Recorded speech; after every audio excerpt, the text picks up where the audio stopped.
Hamza sana dostlar. Bugünlərim əbob və əkobun izahına baxacağıq. Gəlin ilk öncə baxaq görək əbobun açılışı nədir? Əbob ən böyük ortaq bölünən deməkdir. Ən böyük ortaq bölünən dedikdə bizə verilən ədədlərin bölənləri arasında ən böyüyünü seçməyimizdir. Bunu sadə formada necə tapa bilərik? Məsələn, bunu bir misal üzərində izah edək. Misal. Bizə verilib tutaq ki, əbob 36 və 48, düzdürmü? Deyir, bunun əbobunu tapın. İlk öncə nə edəcək? Bizə verilən bu ədədləri sadə vuruqlarına ayıracaq. Gəlin ayıraq. 36 2-yə bölünür, düzdürmü? Bir dəfə düşəcək. 16-nın içində 8. 2-yə bölünür 9. 3-ə bölünür 3. 3-ə bölünəndə qalır nə? 1. 48. 2-yə bölünəcək 24. 2-yə bölünəcək 12. 2-yə bölünəcək 6. 2-yə bölünür 3. 3-ə bölünür 1. İndi biz bunların hər ikisində bu sağ hissədə qeyd etdiyimiz bölənləri içində hər ikisində ortaq olanları nə edək? Dairəyə alaq. 2. 2 var, düzdür? 2. 2 var, düzdürmü? 3. Bir dənə də ortaq olan 3'ümüz var. Bitti. Bizim ortaq olan ədədlərimiz 2, 2 və 3'dür. Düzdür? İndi əbob 36, 48'i tapmaq üçün nə edirəm? Bu dairəyə aldığım ədədləri bir dəfə öz-özünə vururam. Yəni, məsələn, 2 vur 2 vur 3. Aydındır. 2 vur 2 vur 3. Bu da eləyəcək 12. Deməli, 36 və 48 ədədinin ən böyük ortaq bölünəni 12 imiş. Yəni, hər ikisinə bölünən ən böyük ədəd 12-yə bərabər imiş. Gəlin, başqa bir misala baxaq. Misal, bu səfər götürək əbob 54 və götürək 54 və götürək 81'i. Bu ədədlərin əbobunu tapaq. Əvvəlcə nə edirdik? Sadə vuruqlarına ayırırdıq, düzdür? Böləndə 2'yə bölürəm, eləyir nə? 27, düzdürmü? 3'ə bölünür. Nə qalır? 9. 3'ə bölünür. 3 qalır, düzdürmü? 3'ə bölünür. Nə qalır? 1. 81. Sadə vuruqlarını ayırıram. Əvvəlcə neçəyə bölərəm? 3'ə bölərəm. 3'ə böldüyüm zaman qalacaq 27. 3'ə bölərəm. Qalacaq 9. 3'ə bölürəm 3. 3'ə bölürəm 1. Gəlin indi yenə bunların hər ikisində ortaq olanları dairəyə alaq. 2 burada baxıram ki, yoxdur. 3 var. Hər ikisində nə edirəm? Dairəyə alıram. 3 yenə var. Hər ikisində nə edirəm? Dairəyə alıram. 3 yenə var. Hər ikisində nə edirəm? Dairəyə alıram. Baxaq. İndi demişdik ki, əbobu taparkən dairəyə aldığım ədədləri özünə vururam. 3 vur 3 vur 3. Amma həm bunu bir-birinə vurmuram ha. Yalnızca bir sıranı götürürəm. 3 vur 3 vur 3. Yalnız dairəyə aldıqlarımı bir dəfə bir-birinə vururam. Bu da eləyir 9 vur 3, yəni 27'ye. İndi isə gəlin əkoba baxaq. Əkobun açılışı necədir? Əkob ən kiçik ortaq bölünənə deyilir. Ən kiçik ortaq bölünən nədir? Verilmiş ədədlərə bölünən hər hansı bir ədəd. Məsələn, 24 ədədini götürsək, 24 ədədinə bölünənlər hansılardır? 24'ün özü, düzdürmü? Sonra 48. 3'ə vursam 72 və s. və s. və s. Bunların içində ən kiçiyi əgər bir başqa ədədində məsələn yazacaq və onda da 24 olarsa, bu zaman onların içindəki ən kiçiyi ortaq olan. Bunlar nəyə adlanır? Əkob adlanır. İndi gəlin misal üzərində izah edin. Misal. Yazaq.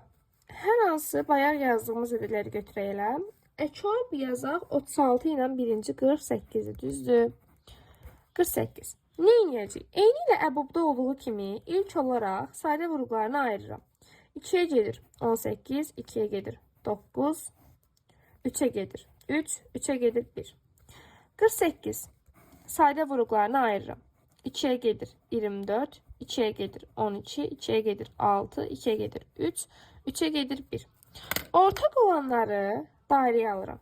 2, 2, 2, 2, 3 ve bitti. Düzdür.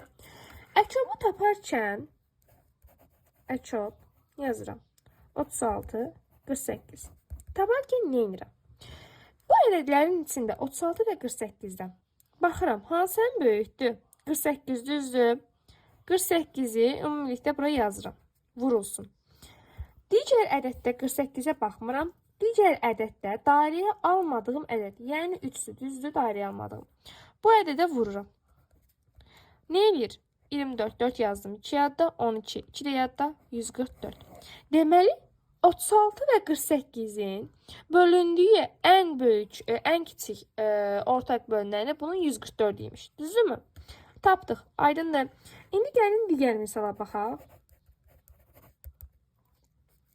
Əkop tapaq 54 ilə 81'in əkobunu tapaq. Biz yazaq. 54'ü sayda vuruqlarına ayıraq. 2'ye gedəcək 27, 3'e gedəcək 3, üzülsəm 9, 3'e gedəcək 3, 3'e gedəcək 1. 81. 3'e gedir 27, 3'e gedir 9, 3'e gedir 3, 3'e gedir 1. Düzdür. Ne inirdim? Her ikisinde olan ədədləri dairəyə alırdım. Düzdür. Hamısını dairəyə aldım. İndi deyir ki, əkop deyirdi ki, 54, 81 tapardıq. Düzdür. Yazdım. Ne inirdik? 81, 54. Böyük olan 81'dir, düzdür. Yazdım 81'e bura. 81'e baxmıram. Digər ədəddə dairəyə almadığım hansıdır? 2. 2'ye vururam. Eləyəcək 162. Deməli, bu ədədlərin əkobu nəyə bərabər imiş? 162'ye bərabər imiş. Əkop və əbobda bəzi istisna hallarımız var. Bunlar nədir? Biz bundan əvvəl qarışıq ədədlər mövzusu var. Qarışıq ədədlər yalnızca ortağı vahidə bərabər olan, yəni ortaq bölünəni vahidə bərabər olan ədədlərə deyirik. Məsələn, ardıcıl ədədlərin hamısı nə idi? Qarşılıqlı sayda ədədlər idi. Məsələn, 7 ilə 8 düzdür. Heç bir ortaq bölünəni yoxdur. Sayda vuruqlara ayırsaq, yalnızca hər ikisi nəyə bölünür? 1'ə bölünür. Və yaxud da 8, 9 və s. Ardıcıl ədədlər demək olar ki, hamısı qarşılıqlı sayda ədədlərdir. Qarşılıqlı sayda ədədlərin biz təbii ki də əkobunu və əbobunu tapa bilərik. Necə tapacaq? Gəlin əvvəlcə misal üzərində bunu isbat edək. Elə 7 ilə 8'i götürüm. Bunun həm əkobunu tapacağım, həm əbobunu tapacağım. İndi əkob 7, 8 bərabər yazıram əvvəldən. Əbob 7, 8 tapıram. Düzdür. 7 ilə 8'i sayda vuruqlara ayıram. 7 yalnız nəyə bölünür? Özünə bölünür. Düzdür. 7'ye böldüm. Nə elədi? 1. 8 yazıram. 2'ye bölünür. 4. 2'ye bölünür. 2. 2'ye bölünür. 1. Baxın, heç bir ortaq, yəni bölünəni yoxdur. Düzdür. Bu sadəcə özünə bölünür. Bu isə 2'ye bölünür. Ancaq 4'e bölünür və s. Aydındır. İndi heç bir ortaq bölünəni olmadığı üçün biz bundan əkobu ilə əbobunu necə tapacağıq? Əkop bildiyiniz kimi əkobu taparkən böyük ədədi götürürdüm. Gəlin götürək. Böyük ədədimiz hansıdır? 8. Digərini dairəyə almadığıma vururdum. Burada onsuz da 7'ni dairəyə almamışam. Düzdürmü? Götürdüm 7'ye vurdum. Nə elədi? 56. Əbob. Heç bir ortaq bölünəni yoxdur. Bunlar yalnız hər ikisi 1'ə bölünür. Düzdür. Onu da qeyd eləmirdik onsuz da. Deməli o zaman bura nə yazacağım? 1 yazacağım. Deməli biz deyirik ki, qarşılıqlı sadə ədədlərin əkobu onların 7, 8, onların hasilinə, əbobu isə 1'ə bərabərdir. Gəlin indi digər bir hala baxaq. Əgər A ədədi B-nin bölünəni olarsa, bu zaman onun əkobunu və əbobunu tapacaq. Yəni əkob A, B, A-B-ni tapacaq və əbob A-B-ni tapmalıyıq. Gəlin biz bunu bir nümunə yazaq. A ədədi B-nin bölünəni olarsa, deməli B ədədi A-ya nə olur? Bölünür. Gəlin A-ya 1, 60 deyim. B-yə 1, 30 deyim. 60'ı 30'a bölürəm, düzdür. Nə edir? 2 edir. İndi gəlin baxaq. 60'ı sayda vuruqlara ayırdım. 2. Nə elədi? 30, 2, 15, 3, 5, 5, 1. 30'u ayırıram sayda vuruqlarına. 2 gedir 15, 3, 5, 5, 1. Aydındır. Ortak olanları daireye alırım. 3 ve 5 ortaqdır. İndi bunların ekobunu taparken neynirdim? Böyle de götürürdüm. Yəni 60'ı götürürəm. O birində dairəyə almadığımı, heç hamısını dairəyə almışam deyə neynirəm? Elə 1'ə vururam. Bu eləyir nə? 60 düzdür. EBOB. EBOB-unu tapanda hər ikisini dairəyə aldıqlarını bir-birinə vururdum mu? 2 vur, 3 vur, 5. Bu da eləyəcək nəyə? 30'a. Fikir versəniz, EKOB 60-30, 60'a bərabərdir. EBOB 60-30 nəyə bərabərdir? 30'a. Deməli, əgər A ədədi B-nin böləni olarsa, bu zaman ekobumuz bölünənə, EBOB-umuz isə bölənə bərabər olacaq. Yəni, burada ekobumuz bərabər olur A-ya, EBOB-umuz bərabər olur B-yə.